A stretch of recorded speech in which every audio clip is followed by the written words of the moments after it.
And we have Fathom just kicking in. There we go. All right. Well, welcome everyone to our last group call of the year. I'm in my cozy spot on the couch because cats and cozy come together. Let's do our check-in metaphor check-in. Or I wrote it today as check-in metaphor. So either way works. As we do, a word or a phrase to express how you're feeling about your work in progress. And then my fun question is ginger cookies, yes or no? Do you like, you know, gingerbread people, that kind of thing? Yeah, Yeah. All right. Hugh, I know you're sick, so you don't have to talk if you don't want to, but you're welcome I, to. I can go. You can go. Awesome. Yeah. Uh, gingerbread, anything, yes. Gingerbread houses, gingerbread cookies, really strongly flavored ginger snaps, just all of it. Uh, Fantastic. So, uh, my metaphor check-in is flat on my back. That's pretty much it. Because when I was on the last call, I was recovering from a cold, and then I got better, couldn't get rid of this residual cough, and then I descended into pneumonia earlier this week and Mm. still pulling out of that. So, yeah, I have done not much of anything except drink hot tea. Oh, good. Well, I'm Yeah. glad you're recovering and that you're here. I Yeah. I had to Yeah. put it in the waiting room because there was an echo. Oh, Yeah. Well, thank you so much, Hugh, and glad you're here. And we'll be looking at your pages later today. yay. Hey, Katie, do you want to go next? Sure. In terms of I can metaphor wise, distracted. Uh I think I'm a little all over the place with lots of different projects, writing projects that I want to work on. Um and not really feeling grounded in any of them, but I'm going with the flow. And gingerbread. I have to be in a very specific mood to really enjoy gingerbread. So like 90% of the time it's a no, but a good night where it's like really cold out, yeah, that's the gingerbread time. Mm. What about like ginger snaps, ginger cookies? My dad really likes them. I think I associate them with him, so it's like kind of like a like, oh, like my dad likes those, but if they're offered on the table and there's a lot of other options, they'd probably be one of the last things I go for. Right, right. Yeah. Well, thanks. And thank you for your metaphor check-in. Nicole, do you want to go next with your metaphor check-in? Okay, so I'm over here working on two writing projects, so I know what it's like to be all over the place. So I'm like, well, how would I just work on this one? And then I talk to Chat GPT, and it's like, I'll just work on the other one at some other point. And it's like, when are you gonna work on it so you can send something to Beth? Right, that's right. You need to send me something in January. Yeah, Um, so yeah, so now I quite literally don't have a reason not to work on it anymore. that's right. Um, That's right. so other than that, I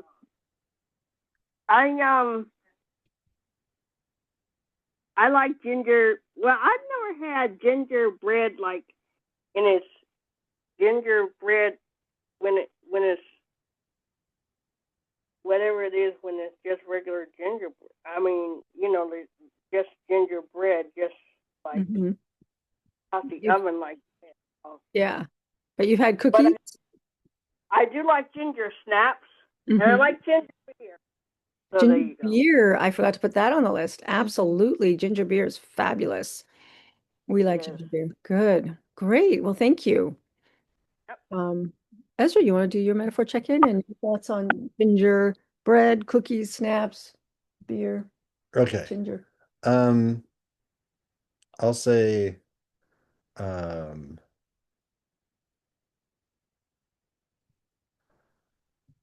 my writing is like, oh, it's like, um, kind of like a Mario Brothers game, except in this version of the game, um, he depletes of power and he can only get power back if there's a string of coins that he jumps and gets. And then those coins boost him back his power and he can zoom again. So that's like I'm writing my fiction and I was at a stopping point for this script. And then it's like, oh, and Beth gave me something off the shelf, which I didn't know we had. This is like help on self-analysis of your screenplay. And so like, this is perfect. This were the coins that I jumped and got and powered me again. Um, and so I love ginger beer. Um, this, we're talking about non-alcoholic. What about ginger snaps? And ginger snaps, is that like ginger cookies? Mhm. So they're good in hot chocolate or milk. Mm-hmm. Um, Gingerbread men, gingerbread. yeah, only if they're dipped in milk Okay. and if they're not smiling. I don't like eating anything that smiles at me. Okay. Thank you. Great. How about How you? about me? Let's see.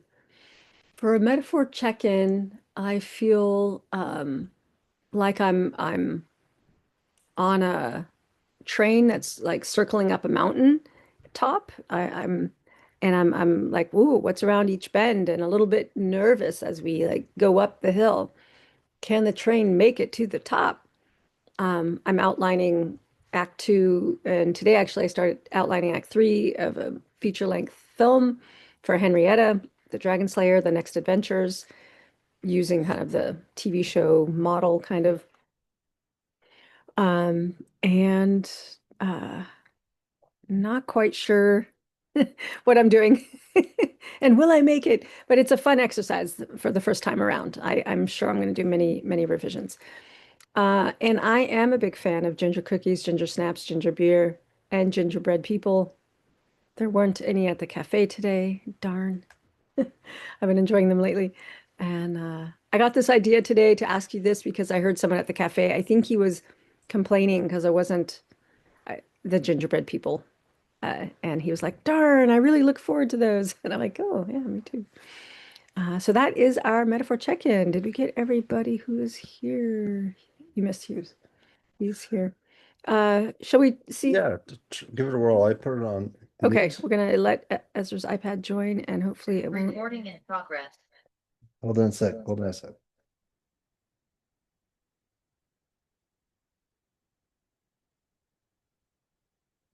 Test. Test. Yeah, you got it. Okay. Nope. All right. Yes, it worked. Okay, yay, it worked. All right. So I have a little free write exercise for everyone that's going to tie into our teaching a little bit later. And basically, this is not about prose writing today. You're going to list, so pick your main character, your main POV character, and then list, just off the top of your head, list their emotional states, plural, in your story from beginning to end, or however far you can go in 5 minutes.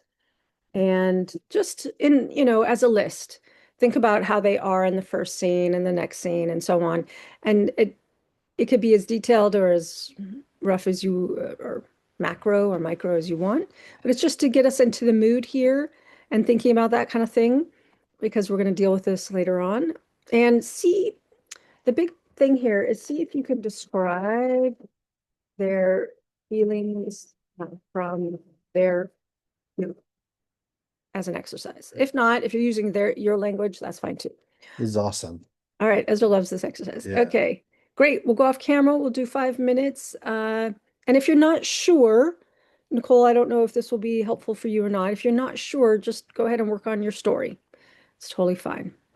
Great. Any questions before I hit the timer? No, you're good, Katie? Hugh, you're good? Yep. Okay, great. Thanks. All right, see y'all in 5 minutes.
Okay. Cinnamon is here. He doesn't usually join us unless we're sitting on the couch. Are you able to turn on the heater? Yeah. Great. That's why I wanted to sit on the couch, because we have this very powerful heater in this room. We have another cold snap today. All right. No problem, Hugh. Let's see. This was an interesting exercise. I had to go and open my manuscript to see what was happening when, because I changed my chapter numbering. Oh, I didn't hit return. All right. So, how was this exercise? Was this good? Was it useful? Yeah. Katie's nodding. I found it reminded me of something that I used to do with other books, is to track the change, but I would do this kind of thing to track the emotional change. Let's see, we've got everybody is here. Nicole, I was curious for you if you did this exercise or not. Yeah, how was this for you? No, I got a prelude 2 episode 0 that I'm working on. Oh, good. So Okay. And how would you describe the emotional state of your point of view character?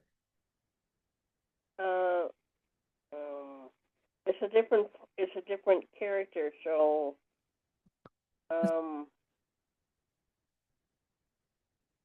he's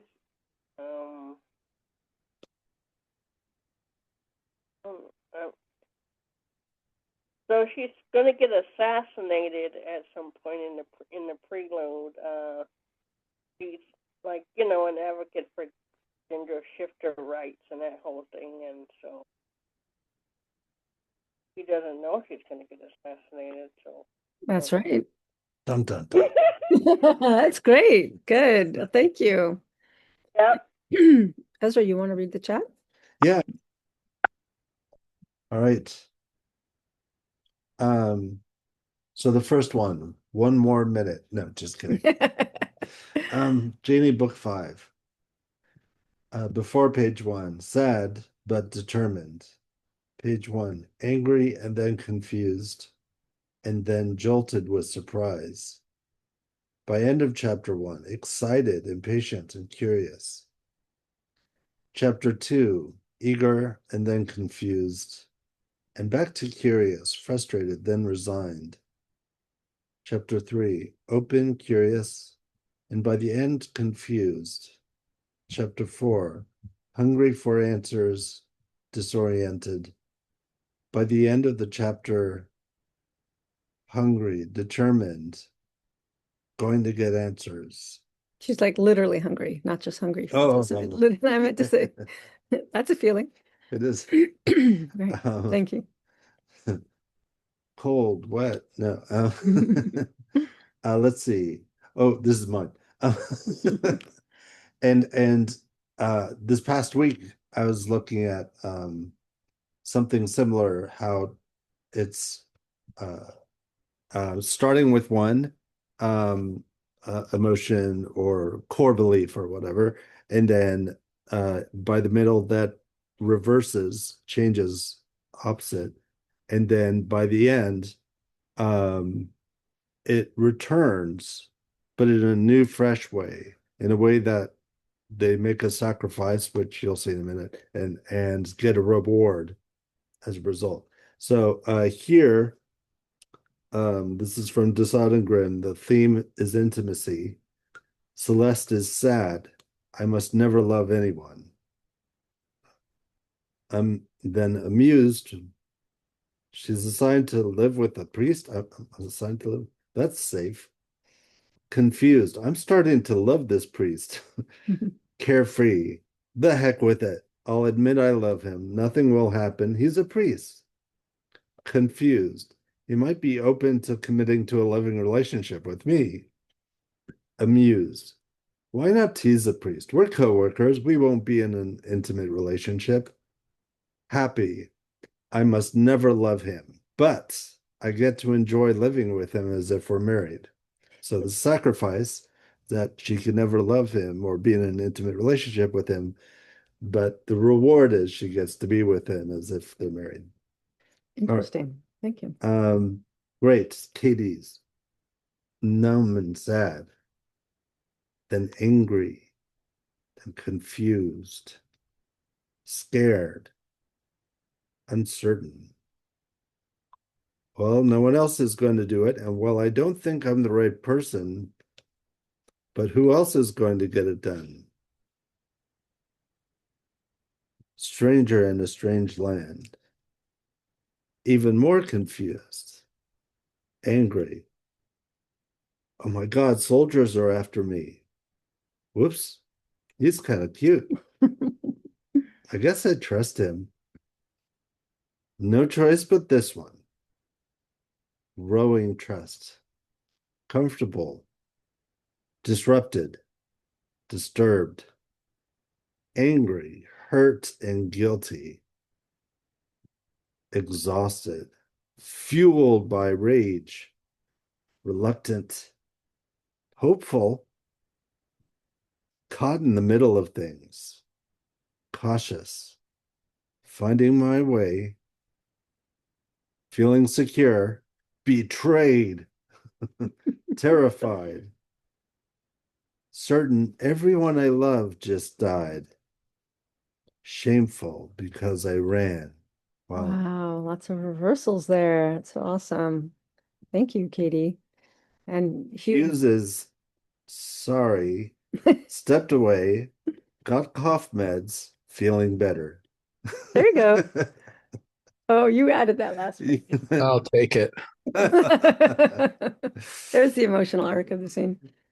Great. I hope that this was a helpful exercise. It was really interesting to see everybody's. We have some similar things, and Ezra, you added in that theme, and it made me look at your stuff, Katie, as you have a theme of trust going on in there too. That was interesting. And I noticed mine, I mean, if I read the subtext of mine, and I kind of already knew that this was going on, but it was interesting to see it in the emotions, that there is kind of the emotions start big and then they get kind of more neutral. Like I think curious is neutral, but then they can get stronger, like, I'm going to find answers. But that's a little bit more neutral. So it's like, and Ezra has talked about in the past, like there's an emotional wave or an emotional heartbeat of our story. And by tracking the emotion, we could start to see what kind of heartbeat have we set up? And then do we want to make any changes to it? All right, shall we dive into the lesson? And Katie, I think you were the one to suggest this idea. Yes. All right. You're the one. Do, do, do, do, do, do. You're the one. Do, do, do, do, do. Okie dokie. The one.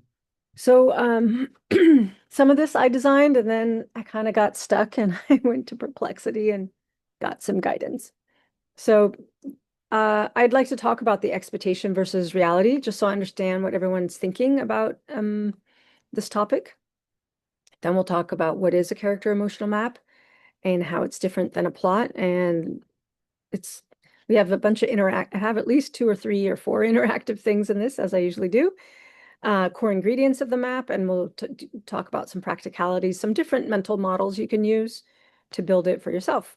And then we're going to, I have sources, and then we'll do a little reflection at the end. Diving in. So I'm just curious about what everyone thinks about their process of building their character emotional map. If there are any expectations that you have about how you think it should feel, or how you think the reader needs to experience the book. Yeah, because I know that this can be kind of a confusing journey. So I'm just going to add confusing. Maybe it's confusing. Yeah. Any other thoughts or feelings about what you think it should be like to build your character's emotional map? if I were to put like the reader expectation, if you do this correct, um, if you build your map correctly and your character follows this map, um, from the most part, when they go off track from the map, it should be very clear to the reader why they went off track.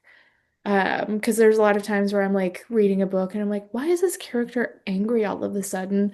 Because the author has hidden the reason why. So it's like, hey, this character is really angry about somebody like coming and attacking people in the middle of the night. And I didn't get the background that this character's village was attacked in the middle of the night. Like, like that kind of like backstory piece that would like show normally this person's very like happy-go-lucky, all of that kind of stuff. So, Yeah. uh, kind of that like, oh, like you can tell when they're on track and when they like why they get off track of their emotional map. Okay. Got it. Thank you. Anybody else? You wrote, Oh, good. Thank you. can be part of one's own soul searching and exploration. Yes. The the character's emotional map can be part of one's own soul searching and exploration. Is that what you mean? That's how I took it. Yeah. Okay, great. Thanks. Yeah. Expectations here? I would say the emotions, the development of the emotions and changing of the emotions in relation to their core belief or their theme, the themes.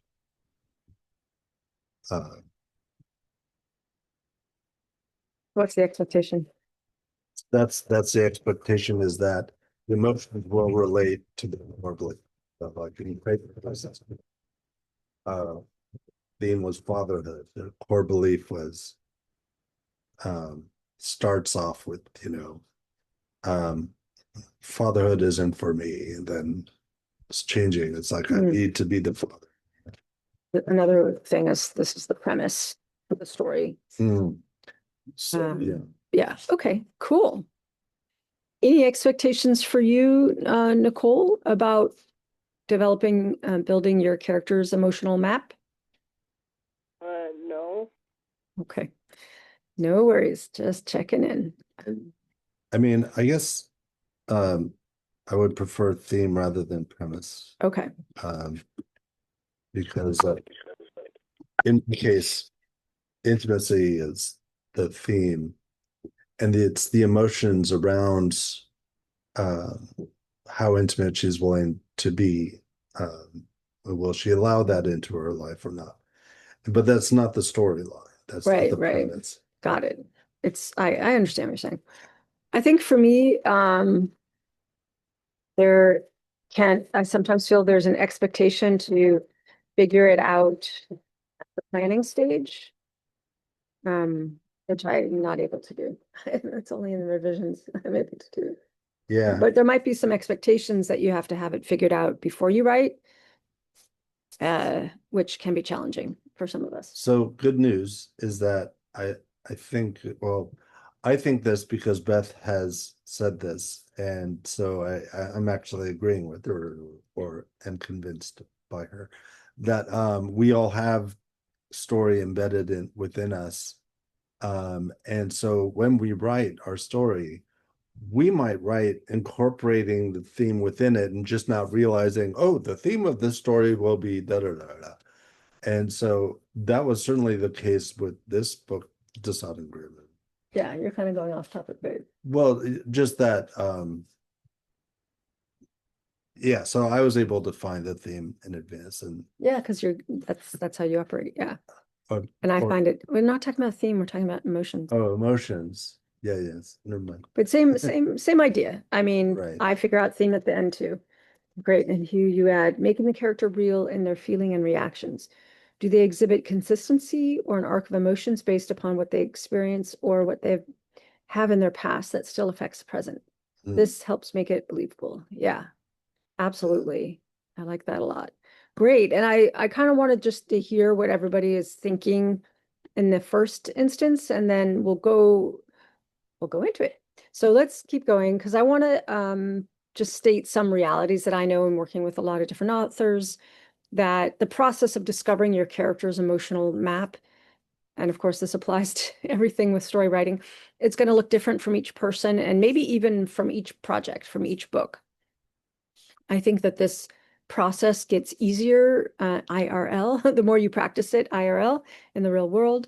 And of course that I'm hoping I'm going to give you some tools today that you can use for developing the character emotional map that you can practice and it can evolve with you. What else is true? I also want to say that emotions reside in the body. And the more that you get in touch with your own emotions, the better you can write them. Are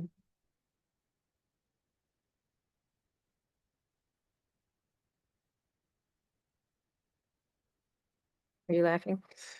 Yeah, because it resonates with me, the idea that men, or at least guys like me, recognizing or defining, explaining their emotions, and Part of it's cultural, part of it's your personality. You know, I don't think it's just a single factor. when I was at Romance Writers of America, that was announcing something, and the lady next to me jokingly said, "How does that make you feel?" And I was like, "Oh, I'm a guy. I don't know how I feel." Yeah. You're one of the most sensitive guys I know. Any other realities that you can come up with at this point? And we'll have another chance for reflection at the end about building your character's emotional map. Does anyone have anything there? Potentially like using your own experience, but also I think like in just talking with other people and being like, well, in therapy, it's like, where do you feel this? Where do you feel this emotion? And like everybody kind of has a different experience. So like while knowing yours is really important, also being like, okay, how do I collect realities from other people so that you can have a diverse cast of people's emotional maps. That's really lovely. Yes, absolutely. I was working with a writer earlier today, and I wanted to encourage her to tell me how the character was feeling as she said something. Don't just tell me she was feeling regret. Show me how she's feeling. And I said, well, you could write speaking past the lump of coal in her throat. And the writer laughed at me and she's like, no, I would never say that. I'm like, I'm sure you wouldn't. So how would your character do it? And she came up with something. Right now, I can't remember what it was, but something. Oh, yeah. She came up with icicle in her chest. And I was like, whoa, wow. Yeah, that was so evocative. And it really fit with the issues the main character is dealing with. And I thought, oh, and she could have, that had to come from her. That couldn't have come from me. I just wanted to give her like a placeholder to show her the difference between describing a physical feeling in the body that evokes emotion in the reader versus telling us. Right. Yeah. But I love what you're saying, collecting realities, collecting emotional, I forget what you said, states. So you can have your different characters experience emotions differently. That's wonderful. Great. Anything else? Got a thumbs up from Huey. Awesome. Thank you. Great. Let's move on to some practical stuff.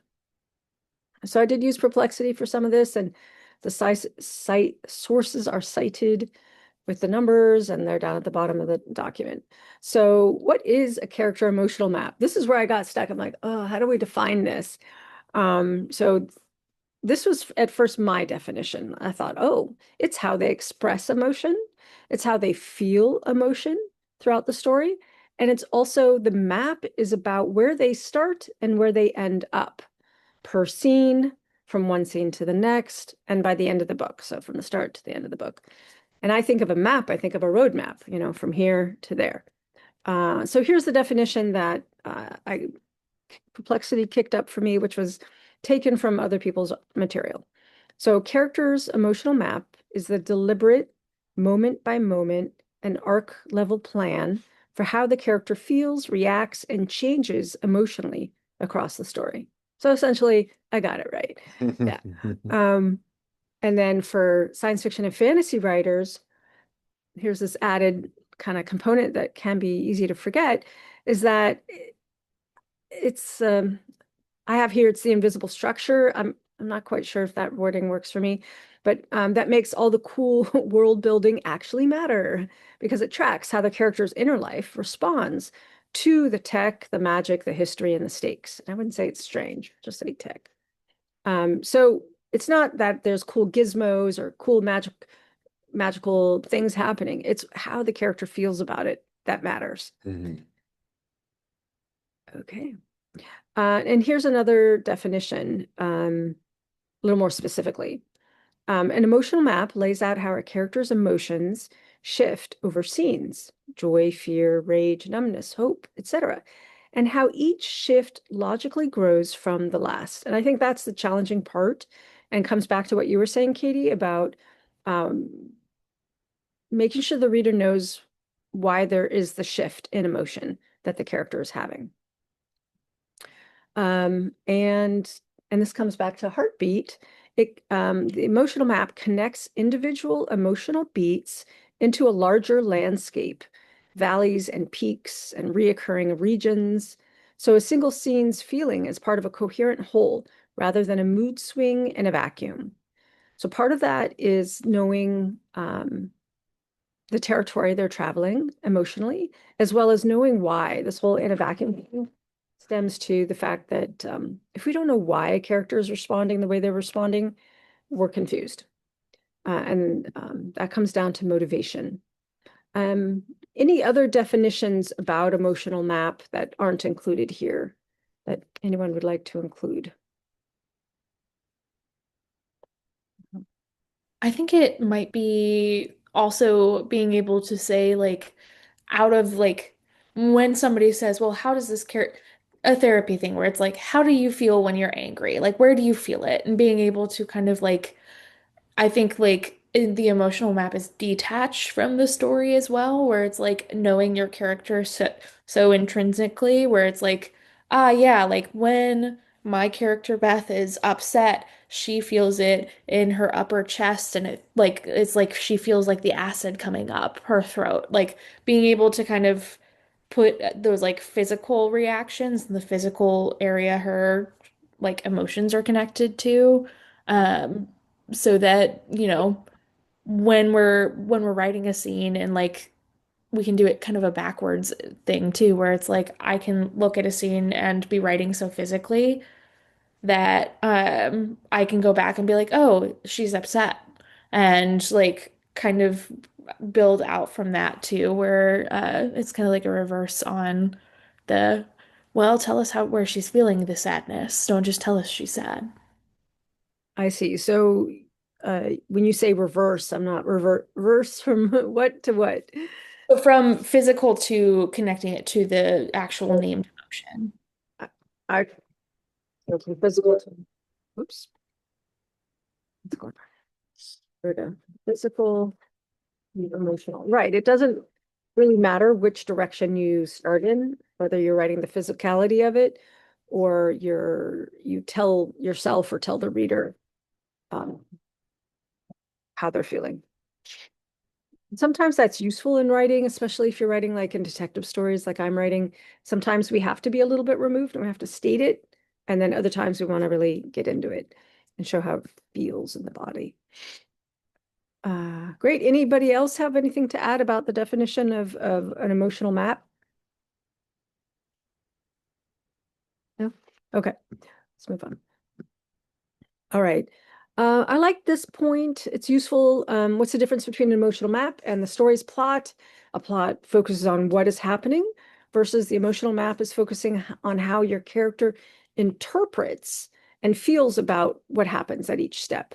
With some people, I've had to write it. My notes to them will be like, okay, I see what's going on, but I don't know how she feels about it. Or I think I did that to you in early days. Yeah, I was like, definitely. okay, lots of stuff happening. Yeah, So yeah. how does she feel about it? How do they Right. feel about it? And So, okay, you might list, here the reader should think the main character is doomed. Here they feel elation. Here they feel betrayal, ensuring the emotional current underlies and powers the external events. So we get to be the gods and goddesses of the universe, and we're like, ooh, here I want my reader to feel sad or to cheer on the character. And so then we have to figure out how to do that, to power that. And that's very different than the plot itself, because the same event, a character could feel happy or they could feel sad. All right, so what are the core ingredients of the map? And Katie, you touched on this, and Ezra too, the backstory wound, the quote lie they believe, the flaw that grows from it, the inner lack or void, and the external goal they pursue to fill that void. So we often ask, when we're first planning a story, what is the conflict, or what is the inner conflict? But another way of thinking about that is the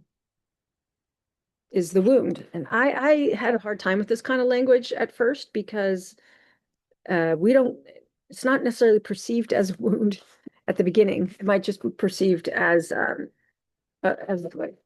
saying, like belief. And actually, sorry, I think the wound could be like, let me back up a step. In my Plan Your Novel Like a Pro book, I have the question, what is the turning point backstory? Meaning, what is the backstory that shaped who they are today? And that's what I think is meant by wound, story wound. Like, just as an example, I could say like, Janie lost her eye in an accident. And that's like a literal wound. And very small that, a little bit of guilt because it was an accident she caused. So what's the core belief that stemmed out of there? It became something like a need to be cautious versus adventurous, like safe. That's kind of what came out of that for her, which led to the lie. Maybe this was before we meet her, but the lie would be life is dangerous. That's so protect yourself.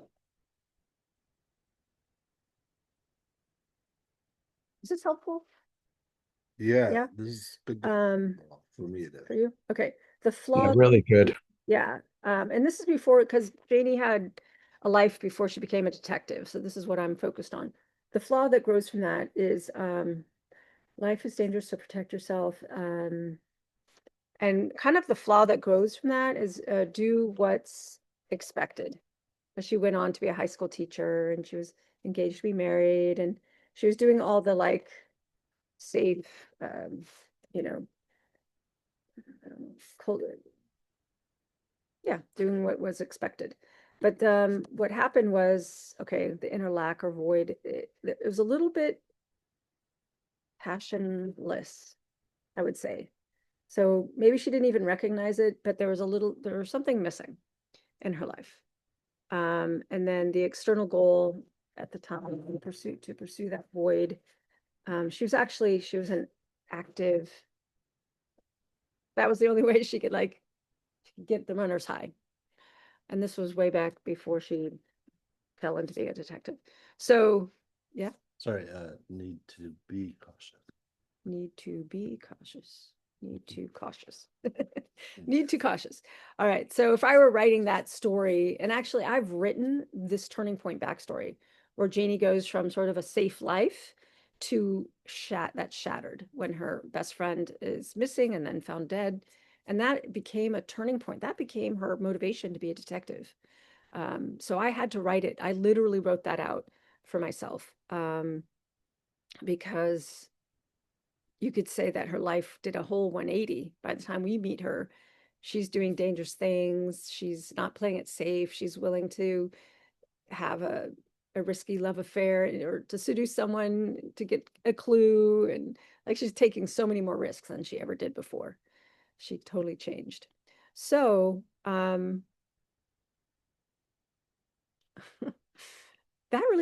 was so easy to access because I've spent a lot of time thinking about this part of Janie's life, even though she's very different now.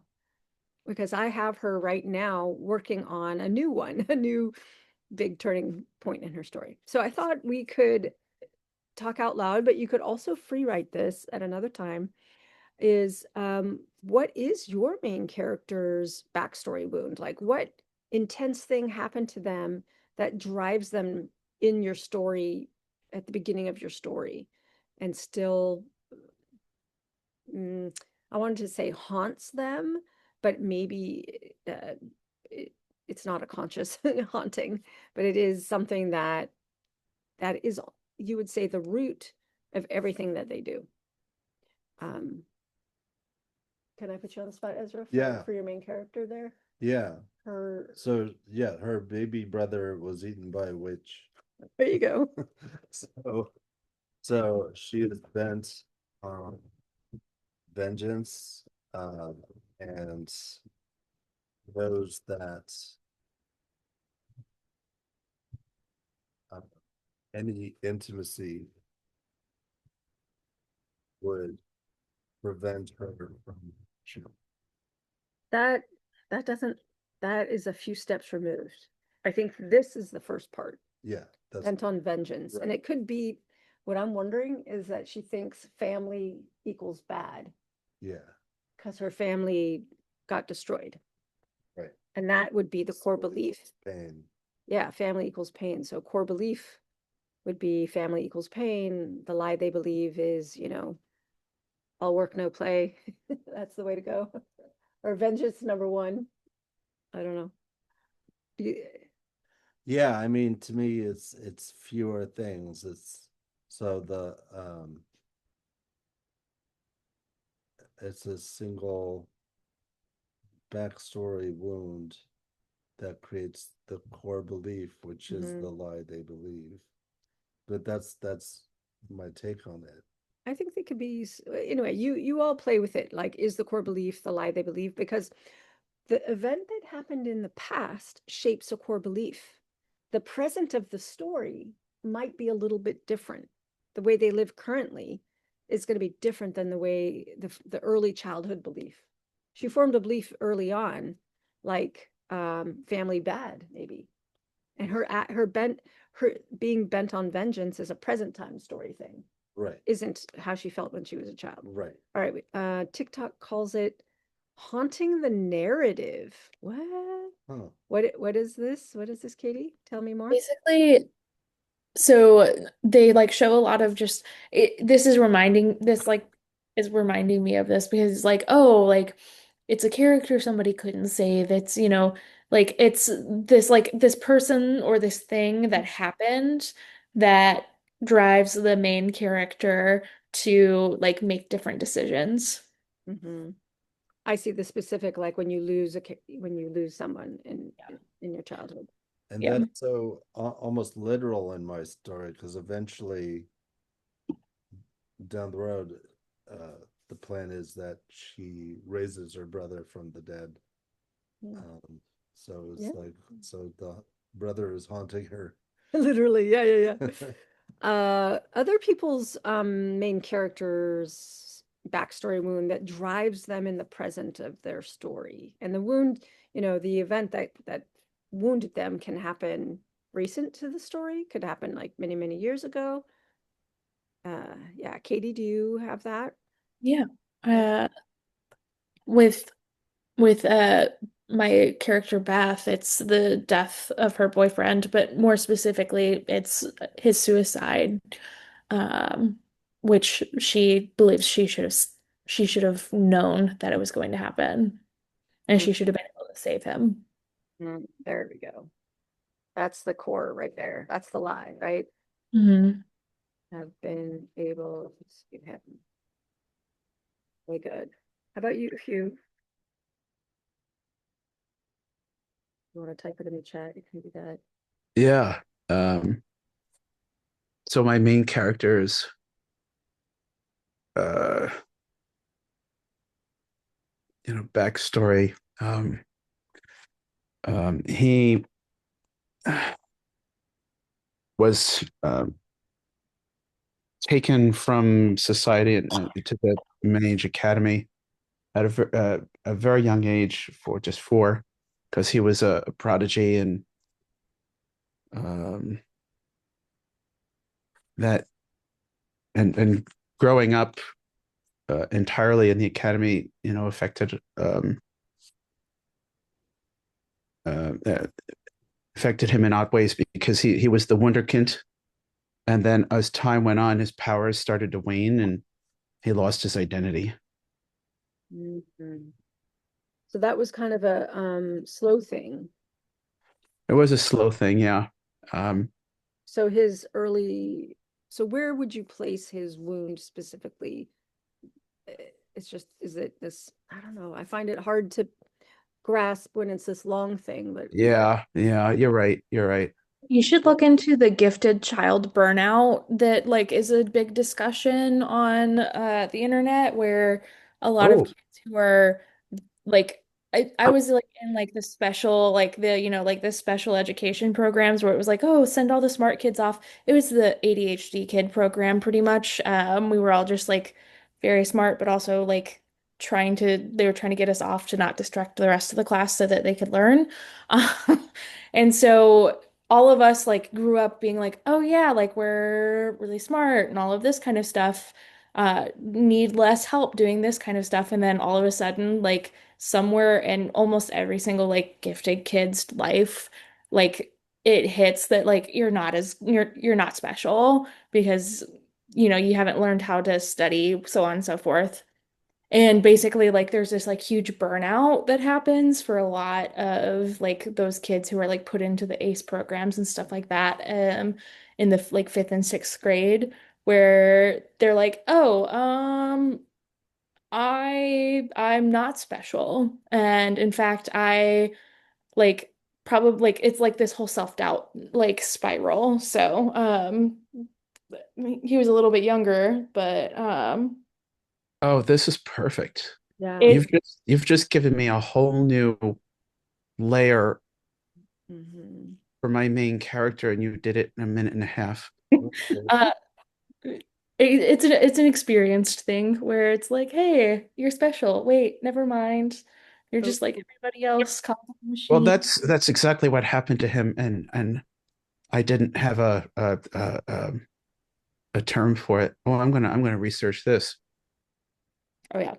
and hopefully not traumatize myself. I hope not. My opinion is that it may be more common in real life that a constant um, emotion that we feel day in day out is what builds up the core belief over time. Maybe for me, like seeing C's and D's over time, eventually built that core belief in me that I'm stupid. But to me, in fiction, what's more powerful is storytelling with a designated moment that is a defining backstory wound. And yeah, and I would even say, I mean, I know you, Ezra, I've heard your stories, and we could, if I asked you to like pinpoint a moment, you could find a moment that it was really poignant for you. And I Yeah, think that's yeah, what I we're mean, looking right for, now right? I'm thinking Yeah, of one. see, one Yeah. came to mind. So when we find that moment, like it could even be in your main character's case, Hugh, that there could be a moment where he suddenly realizes he's not the Wonder Kid anymore. And it could be a very particular moment when he turns 10 or whatever. Um, yeah. Oh, yeah, maybe some sort of Mhm. childhood thing that happened in his adolescence, when all of a sudden, Yeah. one day he just sort of realizes that Yeah. others are excelling past him. Right. Yeah. That's it. The Mhm. time of the failure. Yeah. Yeah. I would also say, I probably, I mean, Prodigy, usually they are prodigies, but when you're built up to be like when you are at 4 years old, told over and over again, you are this, there's like an anxiety attached to it. And like remembering your character, like he like kind of screams anxiety to me. So it could be that like it's like the anxiety over like where it's like, hey, you're actually not good enough. And like the anxiety is the like blocker. Because that's usually also part of the gifted kid burnout where it's like you've got to perform and then you don't perform and anxiety takes over. Or anxiety tells you you're gonna fail. And that So can give them behavioral issues as well. Mm-hmm. Oh yeah. Well, my character does have some behavioral issues As that I couldn't quite figure out why I was attaching, but now I think I do. yeah, for a kid, yeah. yeah. Katie, you just solved a whole bunch of problems for me that I wasn't even sure that I had. So thank you. Yeah, Lived experience. good experience. Indeed. And this is why we come together, because it's kind of I feel like, especially when we're editing a book, it becomes a group project. I can't tell you how many times Yeah. people have said things that it was like, oh my Yeah. God, that adds so much. That clarifies so much. Yeah. Cool. Well, I'm noticing the time, so I just want to offer a few other exercises that you can do later on. Is you can start tracking their emotional state, where they are at the start, where the belief gets challenged, where their how their emotional responses evolve, including backslides. And I know for your story, Hugh, you've got a big arc, and there's moments, well, he loses it again. And then most of us are writing stories of transformation. So how are they at the end of the story and how that shows their change? I don't think anyone is writing stories where nobody changes. My stories, they change a little with the detective stories. So, and then to do that, we know why it matters. It matters in all stories. Um, but some practical things to do is, even if you like tables, I was going to make a table, then I'm like, other people can do tables. But you could write like the event in your story, how the character feels, why they're feeling that given their past, and how it might switch or change their belief or goal just a little bit. And you could create a map, like an literal emotional map for your story in a table. Or you could do a timeline. And I've actually played with Canva making timelines. And you can mark your emotional highs and lows. You can start noticing how the certain emotional states are tracked to certain people or themes. Then you could use this to analyze your story and see where there's some dead stretches or illogical jumps. You're like, oh, I don't know why they do that. Oh, I have to motivate that better. Or oh, things are happening, but we don't know how they feel. Oh, I need to include that. So, I mean, you can do it with a horizontal timeline, or you could create it in a table if you want. So these are some tools that you could take with you to map the way you want it to be. And here's a bunch of resources, lots of great stuff. So I feel like we could probably work on this next time if you all want to do some more. But let's just pause here and do some takeaway digestion moments. And what is your takeaway from this exercise so far? And my takeaway is make it longer, or you know, I feel like I'm kind of pausing in the middle here. So that's my takeaway. I feel like I have a framework now Yeah.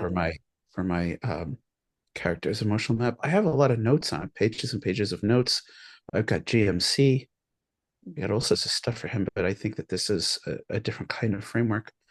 And especially with some of the newer pages that I've been working with you on, Beth, there's a lot more of that emotion coming out. And if I could sort of codify it a little bit better, I think that would help me. Yeah. Yeah. I agree. You, Katie. Feel like I wanted to get into your book, and I'm like, oh, let's map your character's belief arc. belief change? I think if I'm looking at like there's a difference between the character's core belief and the lie they believe because of it. Like I was always looking at like the core belief where, and that I was like, oh, like that's really what's motivating. And no, it's the lie that motivates your character until they realize it's like a lie. So that's their core belief is the lie for the longest time, until they step back and go, wait, hang on. Like this isn't actually true. Good. That's great. Any takeaways for you, Nicole? No, not really. I know you're a very action-oriented writer, so keep going on your story. Yeah. Good. Ezra, how about you? It was fun to kind of apply what I've been learning this past week into Mm-hmm. Yeah. I think you've taken it to like a depth to water. Because it also stems from your very, theme usually at the beginning. So incorporating core belief and lie and how that changes. And in screenplay writing, they work a lot with reversals. A reversal isn't necessarily a 180. It's just a shift. It's just a change. Yeah. Cool. It's really great, everyone. Happy to hear how this is working. And if anybody, for next time, I almost want to do some more mapping maybe more on a scene level. I don't know. What does everyone think? Because I think it's really great to know what it is on a macro story level and to map that out and then start breaking it down into, I guess we could break it down into the act structure and then we could break it down into scenes. That might be one way to do it. My screenplay writing is having me do things like that personally. So let me stop sharing. Yeah, so I don't know if that is something that everyone wants to do next time. That sounds like fun. Yeah, okay, because I think mapping the act structure with our emotional arc, I kind of did this in a class one time. I wonder, well, Yeah, talk about it later, just like breakdown. comparing it side by side with the script structure. Anyway, we'll figure it out. We'll see. Act and scene emotional breakdown. I wonder where I put it. I did this for with Sue Brown Moore. I had two authors and I walked them through it and we used a 5-grid structure. It was so fun. If I could find it and load it up, I can share it with y'all. Okay, let's do some edits. Oh my goodness, my orange cat is now taking the seat on the stool. That is what would be the wound in my opinion. Okay, great. Oh yeah, excellent. All right, let's jump into Hugh's thing. Hugh, I know it was a bit long what you sent, but I really feel like it's great to read the whole thing. Yeah. Because Yeah, I tried to shorten it, and I just felt like either if we were missing the beginning of this chunk or the end, it wouldn't have the full impact. I mean, I sent like maybe a small snippet of what was pages worth of a very emotional scene. that's great. And what kind of feedback would you like? Anything that moves people, if they see little nitpicks or if they have general thoughts, what worked, what didn't, what would make it better, and a magic formula to make me the best novelist in the world would be helpful. Okay, we'll just Yeah, wave the magic wand on that one. yeah, experiamus. Experiamus. There we go. Great. Ezra, can you read about the characters? The characters are Tobai, who's the protagonist, a young mage, and he's tall and thin. Narubo is Tobai's teacher. He's often abusive and dismissive, always controlled, but starting to lose his patience. He's stately and prim. Roafen is Tobai's second teacher. the coddling teacher, short. He or she? He. He is short and slovenly at times. Ophel is a mage elder and a member of the council. Great. And So Ophel isn't in the scene yet. Okay. So the first three are standing. got it. So Tobai and Narubo and Rafan are standing in a magic practice field, surrounded by trees and practice targets made of wood. Tobai is finally telling his teacher what he thinks of him. Yes, I'm tired. I'm tired of you, there was. And there he was saying it. Colors flashed in his eyes, and pain shot up from his stomach to his chest. Enough already. He was committing to say the things that he had so long wanted to tell his teacher. I'm tired of you tearing me down. I'm tired of you not caring about me. Narubo's face turned a dark wine color, his upper lip curling into a snarl. That didn't matter, though, and it wouldn't work to intimidate him. There was no fear anymore, only rage. Don't look at me like that, you bastard! Tobai was panting. He could barely catch his breath. Roafan grabbed Tobai by the arm. Tobai, control yourself. Tobai pulled away. Control now? No, he would say anything. And you, Roafan, you let him, and you make excuses for him, and everything surfaced now. Feelings he had buried out of respect or deference or cowardice or whatever. It didn't matter now. And you two fighting about how to teach me year after year after year. Roafan reached for him again, but he slapped Roafan away. Narubo chuckled, his face red and dribbling with sweat. He's right, you know. You keep trying to teach him peace and calm. I offer him the way back to his power, through the dark places, from the rage, properly focused, honed. I keep telling you, that's why he's languishing. This was the perpetual fight between those two, a battle of philosophy with Tobai as a prize. It was vile but familiar. Roafin snorted, just like that. Is this helping him?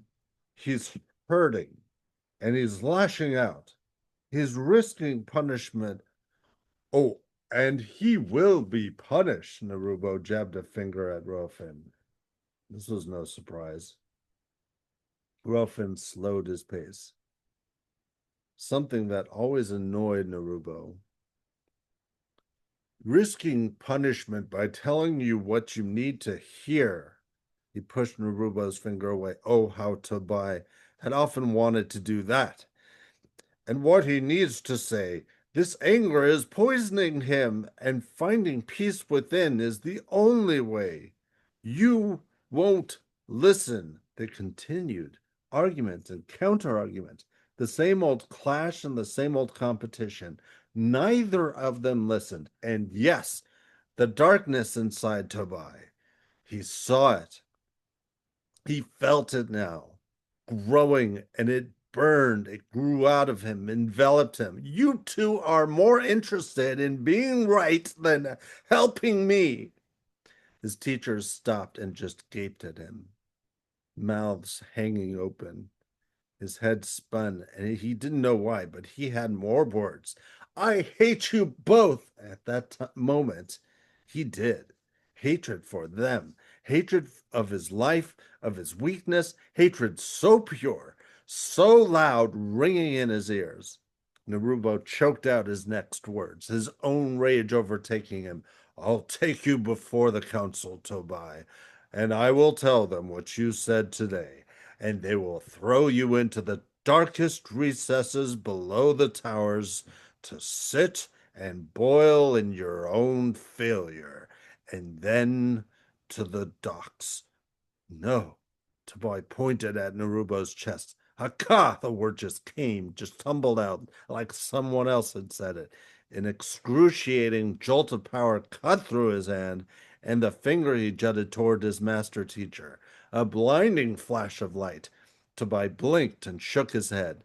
Narubo pushed several feet away, lay on the ground, a smoldering black scorch mark on his chest.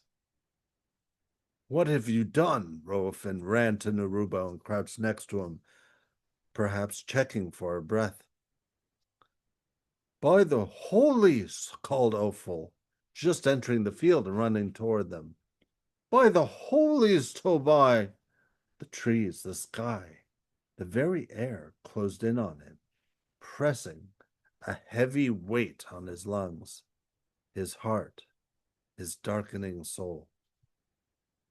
Was this his end? Oh, thank you. Good job. All right. So feedback for Hugh. Ezra, do you want to start? You just read it. Sure. I mean, this is amazing. This is incredible. And something that I don't love in fantasy, but I loved here, was that typically when I read fantasy, there's a lot of almost academic language. It's not really academic, almost academic language where I have to read the sentences over and over again to get an idea of what's going on. Here, it's just so, I mean, so understandable, so accessible to me that I can, I don't know. It was so easy for me. There was only one moment that's just a word. If you scroll all the way down to when he zaps, Yeah. and Narubo pushed several feet away. The word pushed, I thought Narubo was using his hands to push something. Thrown. Thrown. Okay. There, that's it. Yeah. Cured. Excellent. Great. Thank you, Ez. That's wonderful. I try. So yeah, a lot of fantasy novels can be a little flowery to the point of becoming purple prose, and I didn't want to do that here. But part of it doesn't. Part of me also doesn't want it to sound too colloquial either. So, you know, in a rewrite of this, I might make it a little bit more artistic. Yeah. I want to, but what I wanted to do right now is just sort of get all the feeling in here and get all the what was going on with all of them in here, and then I can craft it a little differently. Uh-huh. Yeah. Right. Katie, do you have feedback? I liked this. I think I want one more physical description. Like when his magic, from at least my understanding, his magic is like not natural to him. So like all this rage, I would like want to see it like bubbling up. I would want to like really like f see him feeling it a little bit more. I think he's just not like, I'm not seeing his like feeling of the emotions, but Like like he's feeling it like another moment before he utters the yeah, magic word. It's like something is appearing inside of him where he can't control it, or like you're about to throw up, you know, type of yeah, thing. yeah. And like if he's actually seeing something, like is he seeing red? Like that would be great too, where it was like he's seeing it, and then you explain how he's like how like he's like hearing it or whatever. I can't remember exactly how that went, but it was just like it was like he was seeing it, and I was like, what is he seeing? So Yeah. So more of the details, the sensory details, yeah. right before he loses First his time- shit. Yeah. Is this the first time he's like doing magic in a really long time? Yeah, his magic is so weak. He does very little. Yeah. Earlier in the book, in the prior chapter, he did a healing spell, which is the only thing that ever really works for him. But just so much anger comes up that it just motivates the power. Yeah, Yeah. yeah. This is nice. Yeah, that's good. I need that one extra, like, um that moment before like the steam valve bursts. Yeah. He has that threat where it's like, we're gonna throw you into the towers and you'll sit and boil in your own failure. And it was like, I already am. Like that's how I'm imagining it, where he's like, Yeah. too late, buddy. Like that's how I'm imagining that moment of like the eye twitch of like I'm already boiling. So Yeah. um but so like yeah, but no, Yeah. I think this is really great. And like you can see of the build of the like dialogue really well. Mhm. That's great. Nice. One thing I don't know, so I this might not be your style, but like yes, I'm tired. There it was. And then I'm tired of you. Like there he was saying it. Like I feel like breaking it up with like the internal that's how I would do it. I don't think that like it aligns with your like style, but it's Yeah. almost like I could just like imagine him like talking to him, like talking himself through this moment and being like, like consistently like an internal external dialogue with it Oh, with himself. yeah. Mhm. Yeah, I like that sort of flip-flop between the two. Yeah. I mean, this is deep POV I'm trying to do here. Mhm. And so but yeah, okay. And the I, way I see the way Ezra Beth broke it up. Go ahead. the Yeah. way that Ezra read it, I would italicize, but that's also might not be your style, but like well, I think that like I don't know. I think it would make a reader read it that way even better. Like this, I'm tired of Yeah. you. Okay. Yeah, yeah, no, it should have been italic. Yeah. And I I mean, like I'm still figuring out a lot of my style, so I'm happy to assimilate any new ideas into it. oh good. And I added the word finally here to make it feel like a Yeah. progression. Yep, Uh, yep. um, yeah. Great. Anything else, Katie? I think there were a couple times where I got pulled out where it was like the word just pulls me out because your language is so strong otherwise, and just was like that one kind of like everything else is so strong, and just is one of those words that pull me out of the strength. So I would maybe cut it for the most part. Yeah, great, Okay. I'm just great. like them for you so you can see. Yeah. And they're also near each other, which can feel also whoops. Oh, and here we go. Yeah. It's one of those words that I actually went into my manuscript and I took them all out or kept them in when I was like 100% sure because this is one of my overused words as well. Yeah, yeah. Um, good. Oh, Yeah, yeah. No, yeah, I'm happy to get rid of all of them. I don't think it's really needed. and there is a use of the word just when you want to use it to mean justice, Yeah. and there it's totally fine. But otherwise, I think it might make. I wonder if it's a little bit of a. I used to be accused of having anachronisms in my fantasy, so like we have to be so careful. How do we keep people in the Yeah. That's why I oftentimes when I have a colloquial phrase that I don't know how to express, I'll actually throw it into chat GPT. I said, how people have said this in medieval times. yeah. And it gives me some interesting stuff that I can kind of like munch into something a little bit more like what I might say. I don't want to, it doesn't have to be exactly like medieval England, but I'd like it to have a flavor of it. Yeah. Yeah. That's great. I I love it. mean, there's nobody's going to go along saying, "Hey, you dumbass." You know, Yeah. this guy. I mean, medievalism was full of all sorts of creative uh, insults in Old English. So I'd like to find some of those. Yeah. Yeah, that's great. And you could, because you're making a fantasy world, you could take maybe a Chaucer saying or something or Shakespeare saying, and you can add a new layer on top of it that feels very much part of your story world that makes reference to locations and religions and gods and kings and whatever, the lore, and just um replace it. Or note. I like that. I like that a lot. Yeah. Since right here in front of me, the respect, deference, cowardice, whatever, I would take the ors out of there. But that's like make it so fast where it's just like he can't decide. So it's Yeah, yeah, Like he can't decide and then it doesn't matter. Yeah. So yeah, whatever. It didn't matter now. Like that. Yeah. got it. Yeah, that actually makes it stronger. that's nice. I put the ors in there that it seemed almost like an exasperation, uh, Mhm. but or confusion. But I think I like it better without. I think he's too angry to be exasperated now at this Agreed. point. Yeah. Yeah, Yeah. And talk about, what we're talking about, and hopefully we'll do next time too, is his arc in the scene is it feels like he goes from frustration and kind of explosion to like deeper and deeper, just like the anger just overtakes him.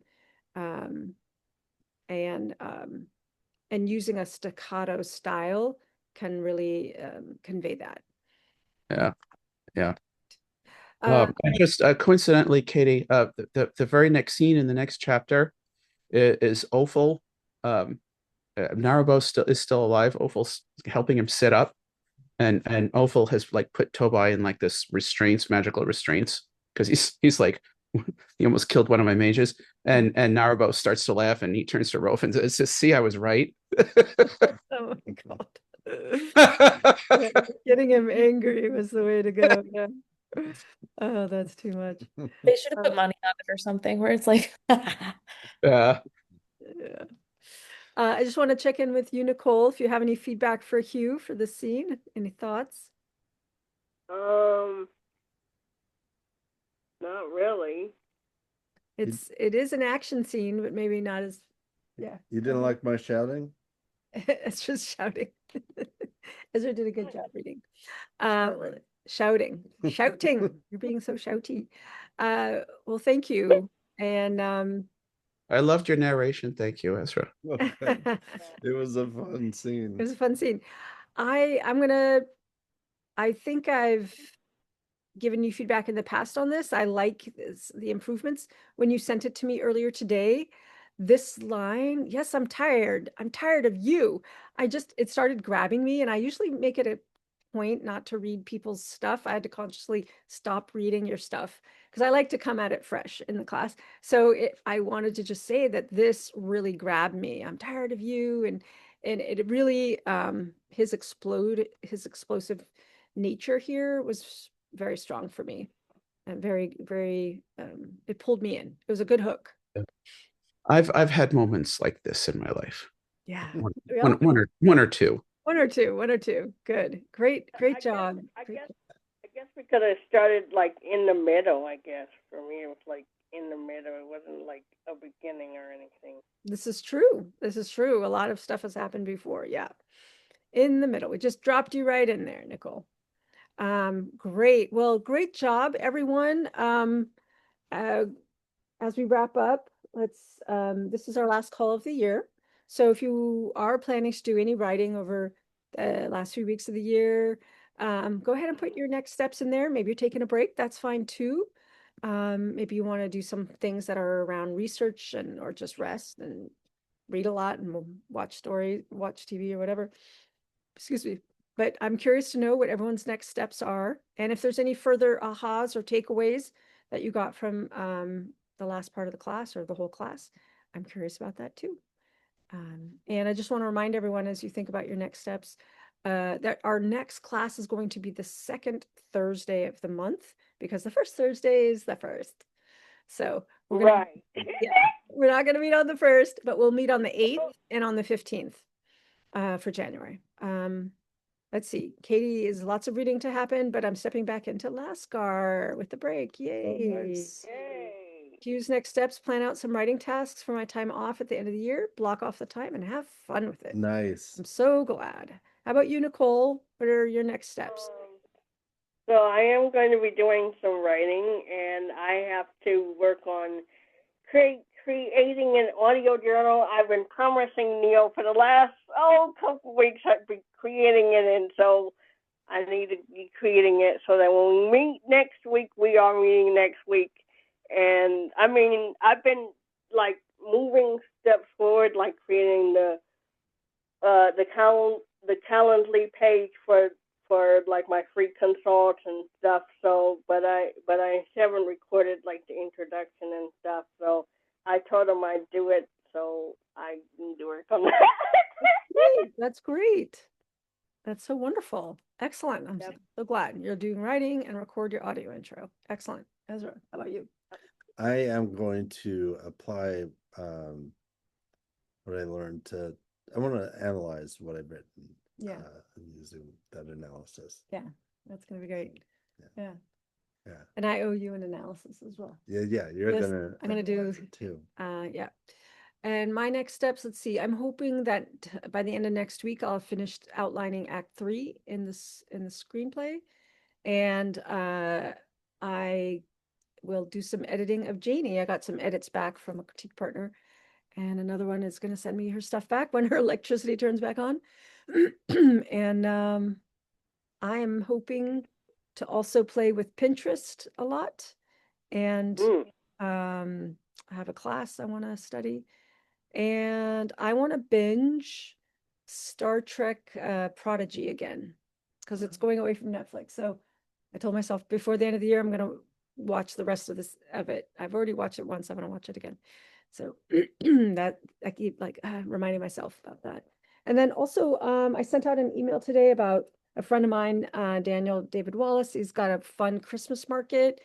Like for $77, you get all these classes for $98.